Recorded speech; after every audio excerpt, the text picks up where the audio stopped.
గానుగ నూనెకు జనం జై కొడుతున్నారట. చాలా ఇంపార్టెంట్ స్టోరీ ఇది యాక్చువల్గా. ఎందుకంటే మనం రోజువారీ ఫుడ్లో నూనె అనేది భాగం.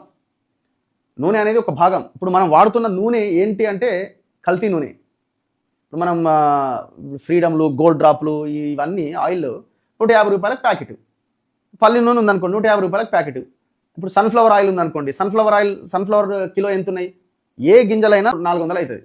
ఇక మరి ఏ లెక్కన నీకు 150 రూపాయలకు ఆయిల్ వస్తున్నది అంటే అందులో ఆయిల్, ఈ ఆయిల్, ఇది అది కలిపి మొత్తానికి ఆయిల్ తయారు చేసి ఇది వంట నూనె అని ముందు పెడుతున్నారు. సో ఈ మొత్తం ఈ ఆయిల్ మనం తినేటువంటి ఆయిల్ అంతా కూడా దాదాపుగా కల్తీ ఆయిలే. ఏది నిజమైన ఆయిల్ అంటే ఈ గానుగ నూనె మంచి ఆయిల్. మళ్ళీ రేటు మనకి ఎంత లేదన్నా బయట 500, 600 రూపాయలకి తక్కువ ఉండదు కిలో. సో కాకపోతే ఏంటంటే మనం ఎన్నో ఖర్చు పెడతాం కదా, తాగడానికో, దానికో, దీనికో, చెత్త తినడానికో. అదేదో దీనికోసం వాడుకుంటే కొంచెం తక్కువ ఆయిల్ వేసుకున్న టేస్ట్ ఉంటుంది, ఆరోగ్యానికి ఆరోగ్యం ఉంటుంది.